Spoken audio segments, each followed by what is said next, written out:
The metallic corridors of the TSS horizon hummed with the steady pulse of its quantum drives as Ensign James Harrison made his way to his new quarters, duffel bag slung over his shoulder. His footsteps echoed against the polished floor, each step bringing him closer to what he considered the most bizarre assignment of his career. Temporary quarters reassignment, they'd said. Part of the new interspecies integration initiative. The memo had been brief, clinical, and completely inadequate preparation for the fact that he would be rooming with a luminary. The luminary had only made first contact with Earth 3 years ago, and while relations were peaceful, they remained largely mysterious. Their crystalline ships and bioluminescent technology had revolutionized human understanding of space travel, but their society, their customs, their very way of thinking often seemed impenetrable. James paused outside his assigned quarters, B-742. Through the door, he could hear a faint humming, like crystal glasses singing. Taking a deep breath, he pressed his palm to the scanner. The door slid open with a soft hiss, revealing a space that had already been transformed. One half remained standard Terran military issue, stark white walls, regulation bed, standard desk. The other half looked like a piece of alien art installation. Crystalline growths sprouted from the walls in elegant patterns, casting rainbow refractions across the room. In the center of this otherworldly display stood his new roommate. The luminary turned, and James fought to keep his expression neutral. She, though he knew gender was a crude approximation for luminary, stood nearly 7 feet tall, her crystalline skin shifting through subtle colors like an aurora. Her eyes, multifaceted like diamonds, fixed on him with an intensity that made him want to step back. "Greetings, Ensign Harrison," she said, her voice carrying that characteristic chiming quality of her species. "I am Nixus, third resonance of the crystalline choir. You may call me Nixus." James cleared his throat. "Nice to meet you, Nixus. Please, call me James." He moved to his side of the room, trying not to stare at the way light seemed to flow through Nixus's translucent skin. The luminary didn't move like humans, they seemed to flow, their crystalline forms allowing for impossibly smooth motions. "Your biological rhythms indicate anxiety," Nixus observed, her head tilting at an angle that would have been impossible for human anatomy. "Is my presence causing you distress?" "No, no," James said quickly, perhaps too quickly. "It's just been a long day. New assignments always take some getting used to." Nixus's skin shifted to a deeper blue. "Ah, yes. Humans require significant adaptation periods." "Fascinating. Your species' plasticity is remarkable, yet you resist change so strongly." James busied himself with unpacking, trying to ignore the way Nixus seemed to study his every movement. "We're not that complicated. We just like our routines." "Yet you volunteered for deep space service," Nixus pointed out. "That suggests a desire for the unknown." James paused, a uniform half folded in his hands. "Maybe we're both right. Maybe humans are walking contradictions." A sound like wind chimes filled the room, luminary laughter. Now that is an insight worthy of contemplation. The next few hours fell into an uneasy rhythm. James organized his belongings while Nixus continued whatever work she was doing with the crystalline formations on her side. Occasionally, she would ask questions about human habits or biology, each one making James increasingly aware of how alien their coexistence was. "Your species requires regular periods of unconsciousness," she noted as James checked the time. "Will you be entering sleep phase soon?" "Yeah, I should probably get ready for bed." He gathered his toiletries and sleep clothes. "I'll just use the bathroom to change." Curious. The need for privacy during the exchange of garments. Is this universal among humans? James felt his face heat. "Pretty much, yeah. It's just how we are." He escaped to the bathroom, letting out a long breath as the door closed behind him. As he changed, he could hear Nixus moving in the main room, the subtle crystalline sounds of her movement unlike anything he'd ever heard before. When he emerged, Nixis had dimmed the luminescence of her crystalline growths, apparently aware of human sleeping preferences. She stood in a corner, her form seeming to merge with the crystalline patterns on the wall. "Do Luminari sleep?" he found himself asking as he climbed into bed. "We enter resonant states," Nixis replied. "Though they share little similarity with human sleep. We remain fully aware of our surroundings." "That's comforting," James muttered, pulling his blanket up. "Rest well, James Harrison," Nixis said, her voice softening to a gentle chime. "Perhaps tomorrow you will explain more about human privacy customs." As James tried to sleep, aware of his roommate's constant consciousness, he couldn't help but wonder what he'd gotten himself into. The soft glow from Nixis's side of the room painted patterns on the ceiling, and in the quiet of space, he could hear the subtle harmonics of her existence, a sound unlike anything on Earth. Life aboard the TSS Horizon had just become a lot more interesting, and James wasn't sure if that was a good thing or not. But as sleep finally began to take him, he found himself curious about what tomorrow would bring.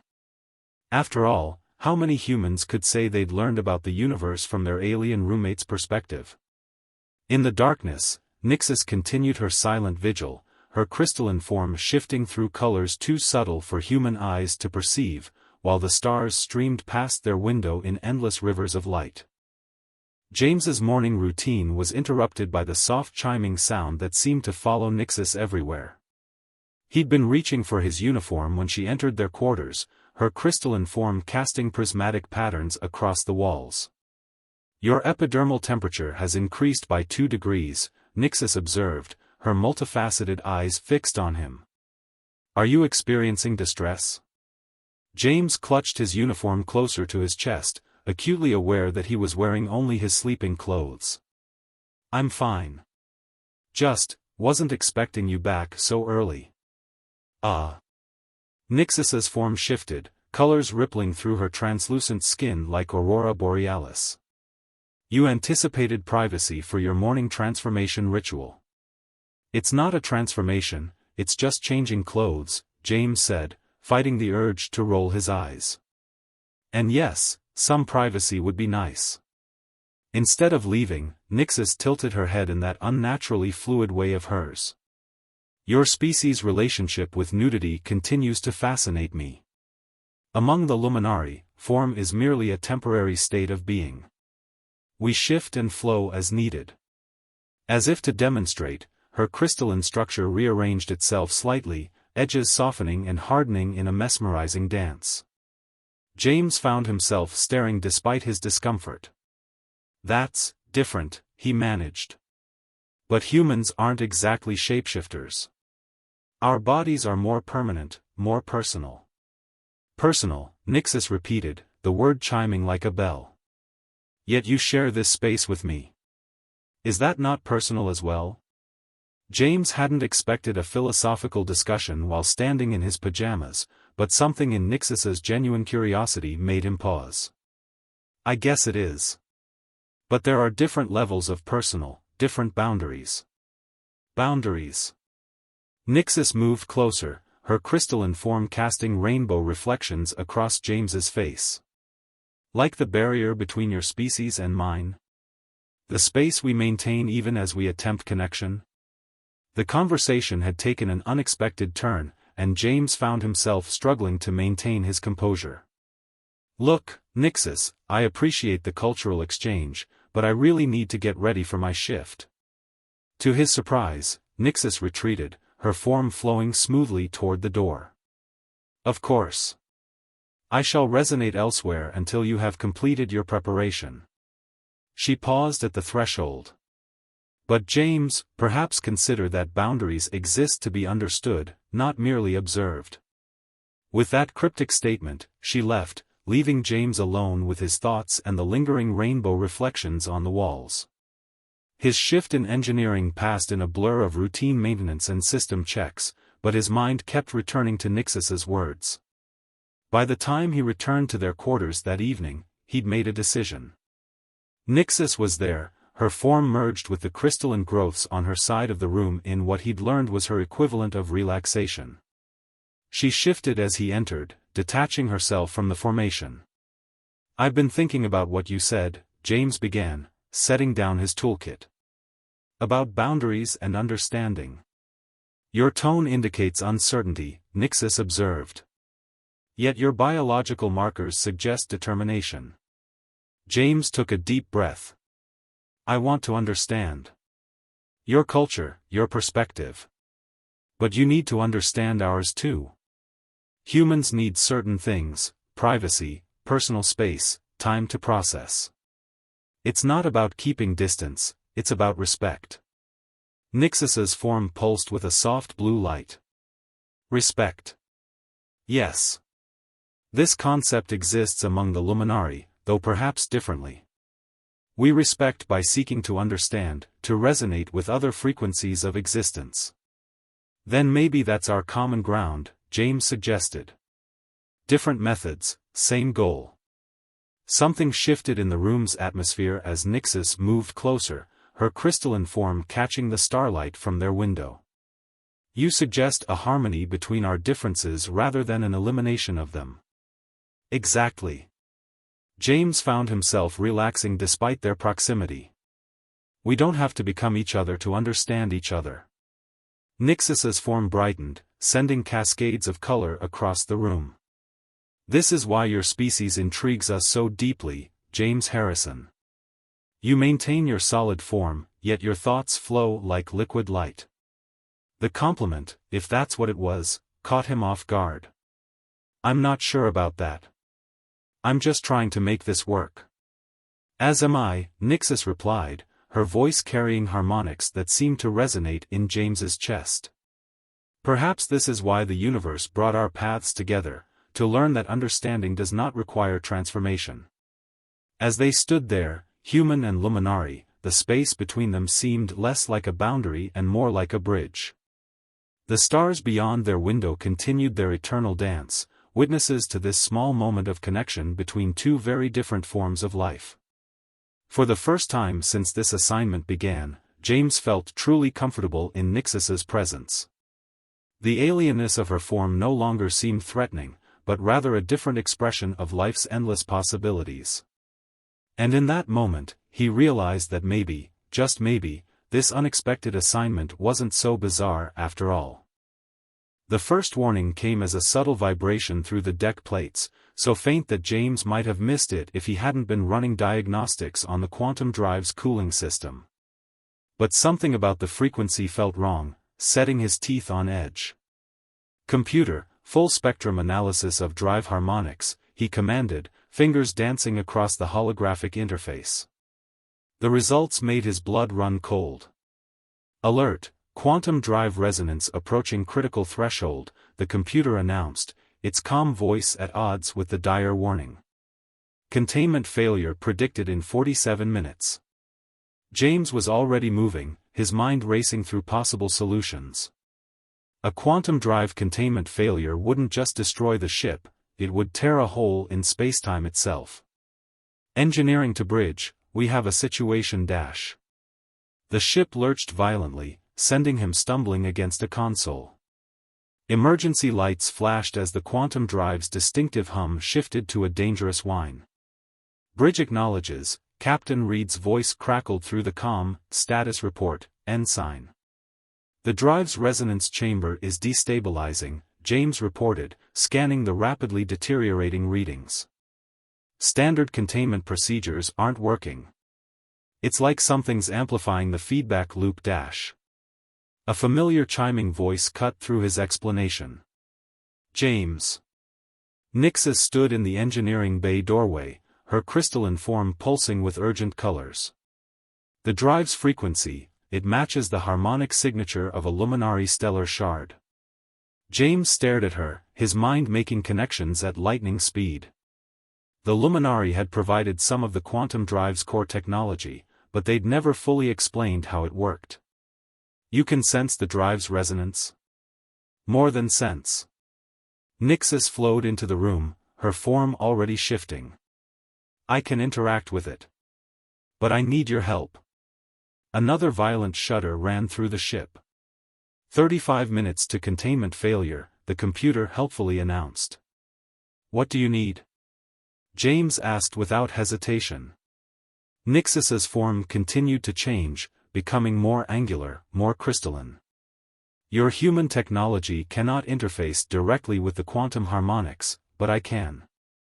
I need you to modify the containment field to match my resonance frequency. That would mean dropping the standard containment protocols, James realized. If we're wrong, then we all cease to exist, Nixus finished. But if we succeed, we create something new. A true harmony between human and luminary technology. Captain Reed's voice cut in. Engineering, we're reading critical fluctuations. Whatever you're planning, do it fast. James took a deep breath, looking at Nixus. Her crystalline form now resembled the quantum drive's resonance chamber, pulsing with internal light. In that moment, he understood that their differences, human and luminary, solid and crystalline, might be exactly what they needed. All right, he said, fingers flying over the controls. I'm going to need you to match your resonance exactly to the drive's frequency, but inversed. Like noise cancelling, but with quantum harmonics.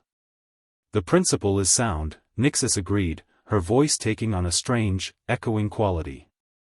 But the timing must be perfect. When I signal, drop the containment field. James positioned himself at the main control panel, hyper-aware of every second ticking away. Nixus moved closer to the drive housing, her crystalline form beginning to vibrate visibly. 20 minutes to containment failure. The ship's trembling intensified. Warning lights flashed across every display as the quantum drive's whine rose to a painful pitch. James watched as Nixus's form began to glow, her natural bioluminescence synchronizing with the drive's pulsing core. Now, James. His fingers flew across the controls, overriding safety protocols and dropping the containment field. For one terrifying moment, raw quantum energy filled the engineering bay with impossible light. Then Nixus began to sing. It wasn't sound, not really. It was pure resonance, crystal harmonics that seemed to bypass his ears and vibrate directly in his bones. Her form had become pure light, merging with the drive's energy in a display that human physics said should be impossible.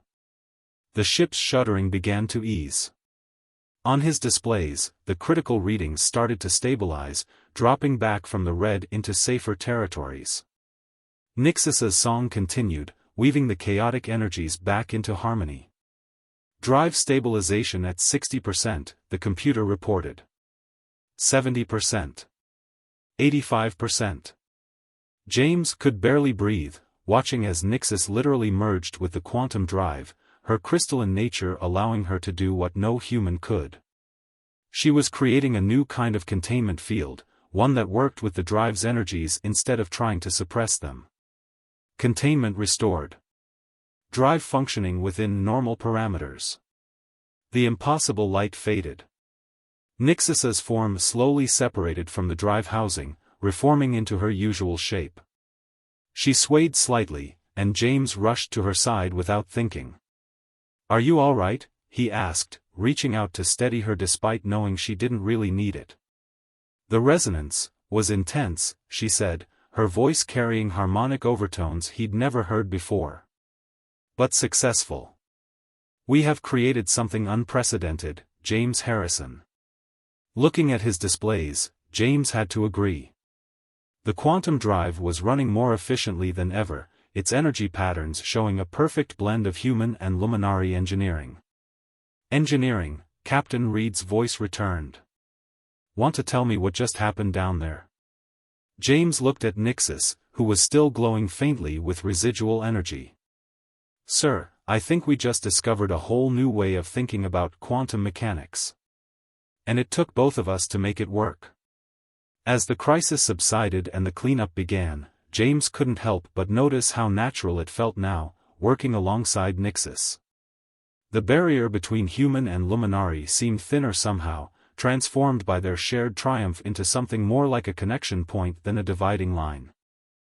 News of the quantum drive incident spread through the TSS horizon like wildfire. James found himself the subject of curious stares and whispered conversations as he walked the corridors. The successful integration of human and luminary technology was unprecedented, but it wasn't the technical achievement that had people talking, it was his partnership with Nixus. The Luminary High Council has requested a full report, Captain Reed informed him during a private meeting. They're particularly interested in your interaction with Nixus during the crisis. James shifted uncomfortably in his chair. We did what was necessary to save the ship, sir. And you succeeded brilliantly. Reed's expression grew serious. But you should know, there are concerns about the level of integration you demonstrated. Some council members believe it crosses established boundaries between our species. Boundaries, James echoed, remembering his earlier conversations with Nixus. With all due respect, sir, those boundaries nearly cost us the ship. I agree. Reed smiled slightly. Unfortunately, not everyone shares our perspective. Be careful, Ensign. You and Nixus have stumbled onto something bigger than either of you might realize. When James returned to their quarters that evening, he found Nixus in an unusual state. Her crystalline form was fluctuating rapidly, colors shifting in patterns he'd never seen before. The crystalline choir has been in constant resonance since the incident, she said before he could ask. They believe I have become too attuned to human frequencies. James sat on his bunk, studying her turbulent form. Are you in trouble? Trouble implies wrongdoing, Nixus replied, her voice carrying complex harmonics. I have merely done what was necessary.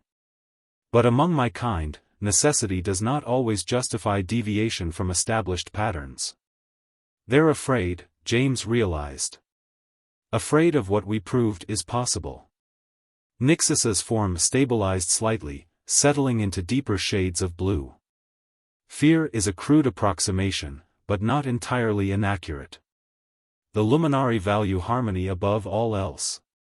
What we achieved, the merging of disparate resonances, challenges fundamental assumptions about the nature of that harmony. Because it showed that different doesn't mean discordant, James said softly. Yes. Nixus moved closer, her presence filling the room with subtle luminescence. James, there is something you should understand. During our connection with the quantum drive, when our energies aligned, I experienced something unprecedented. James's heart rate quickened. What do you mean? Luminari do not feel as humans do. Our emotions are frequencies, vibrations in the crystalline lattice of our being. But in that moment, through you, I felt warmth. Solidity. The strange, beautiful certainty of existing in a single, unchanging form. She paused, her surface rippling with iridescent patterns. It was profound. James stood, drawn toward her shifting form. Nixus, I felt something too. When you were singing, not just sound, but pure resonance, it was like seeing the universe through your eyes. Everything connected, everything in harmony. Then you understand why they fear this. Nixus's voice carried a new tone, one that seemed to resonate directly with something in James's chest. Such connection between our kinds was never meant to be possible. Says who? James challenged. The same people who said human and luminary technology couldn't be integrated? We proved them wrong about that. The implications extend far beyond technology. Nixus's form pulsed with intensity. James, what I feel in your presence, it defies all known patterns of luminary existence. The admission hung in the air between them, heavy with meaning. James took another step closer, close enough to see the intricate crystalline structures that made up Nixus's form, the way light seemed to flow through her like liquid starlight. Maybe that's not a bad thing, he said quietly. Maybe some patterns are meant to be broken. Nixus's response was interrupted by a sharp chime from her communicator. Her form flickered as she received the message. The crystalline choir demands my presence, she announced, her voice carrying new harmonic undertones that James recognized as distress. They wish to realign my resonance patterns. They want to change you? James felt a surge of protective anger.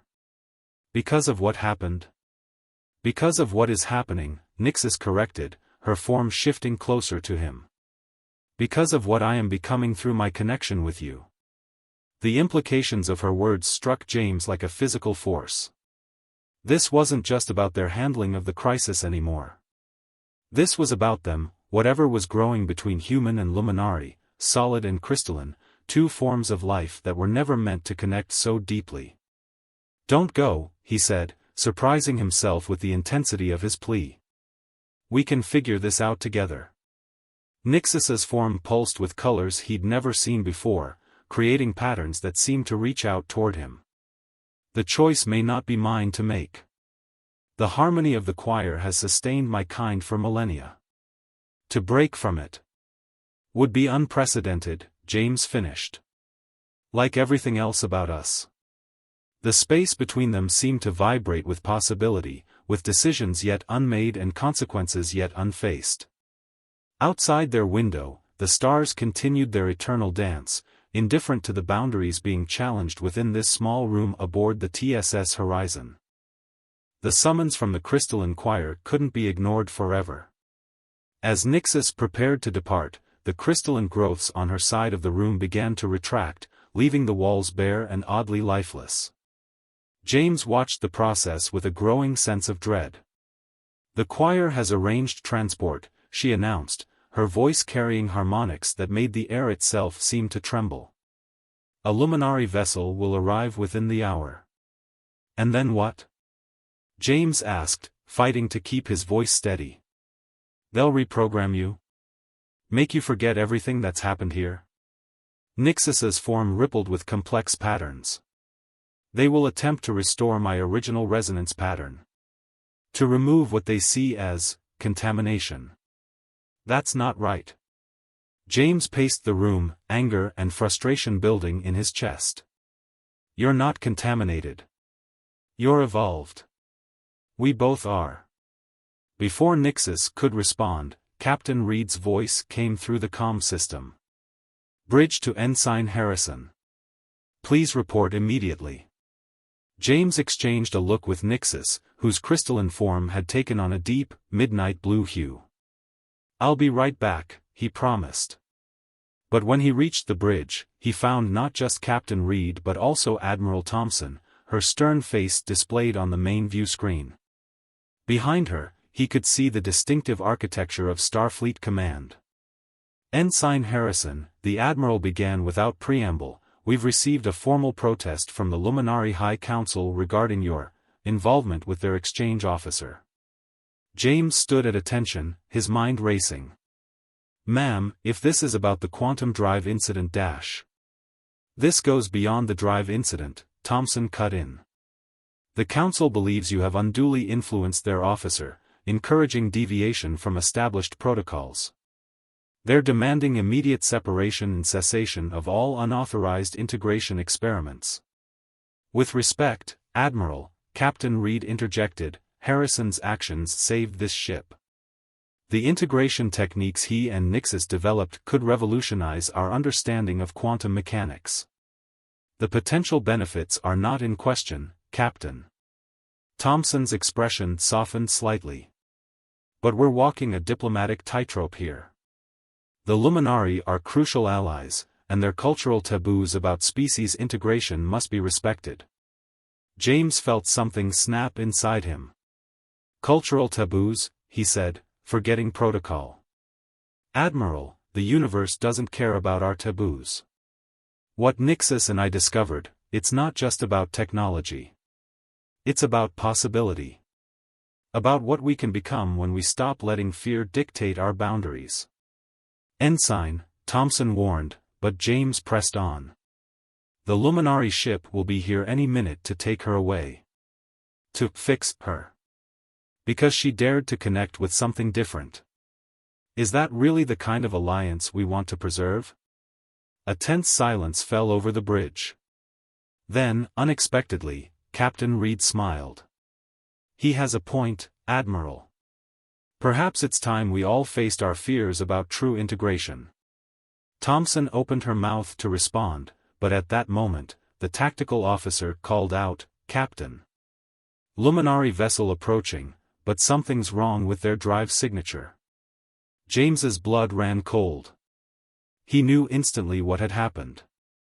They're using pure luminary quantum technology. Without the integration protocols we developed. Their drive is destabilizing, the tactical officer confirmed. Same pattern we experienced, but much faster. They'll tear themselves apart, James realized. And take half this sector with them. He hit his comm badge. "Nixus." "I sense it," her voice chimed back, tight with urgency. "The resonance cascade has already begun. Can you help them like you helped us?" "Not alone," she replied. "The pattern is too complex. I would need us," James finished. "The integration. But the choir would never accept our help. Then we must act without acceptance." Nixus's voice carried new harmonics, ones that spoke of determination and defiance. "James, meet me in engineering. Quickly." The next few minutes passed in a blur of motion and decision. James ran through the corridors of the horizon, barely hearing Admiral Thompson's demands for explanation or Captain Reed's quick authorization of whatever they were about to attempt. He found Nixus already in engineering, her form pulsing with barely contained energy.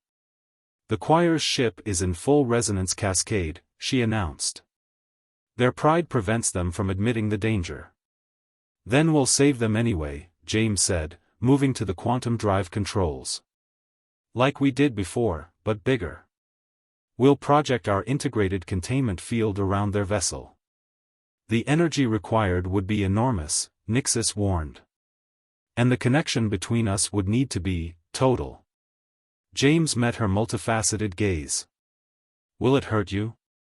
"It will change me," she replied simply. "Forever.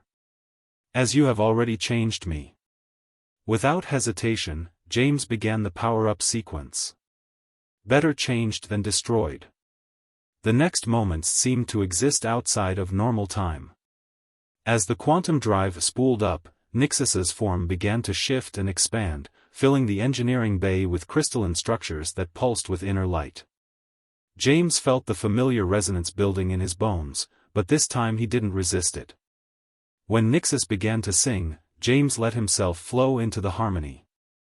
Their consciousness merged with the quantum fields, human intuition and luminary resonance becoming something entirely new. Through their combined awareness, they could sense the choir's ship, its drive writhing with chaotic energies. Together, they reached out. The horizon's quantum field expanded, carrying their harmonized pattern into space. They felt the choir's resistance, their shock at sensing human patterns mixed with luminary resonance. But physics cared nothing for cultural taboos. The integrated field wrapped around the failing drive, forcing chaos back into harmony. When it was over, when the crisis had passed and two ships hung safely in space, James found himself on his knees in engineering, Nixus's crystalline form coalesced beside him. Through the viewport, they could see the luminary vessel, its own crystalline structure now pulsing with the same integrated patterns that had saved it. "They will have to acknowledge this," Nixus said softly, her form still carrying traces of the incredible energies they had channeled. "The pattern cannot be denied." "And us?" James asked, reaching out to where light seemed to flow through her crystalline surface. "What happens now?" "Now," she replied, her form shifting to meet his touch, "we continue to change. Together. The universe has shown us its preference for integration over isolation. Who are we to argue?" Captain Reed's voice came through the comm, carrying a note of barely suppressed amusement. "The Luminary High Council is requesting an immediate conference. It seems they're suddenly very interested in discussing closer cooperation between our species."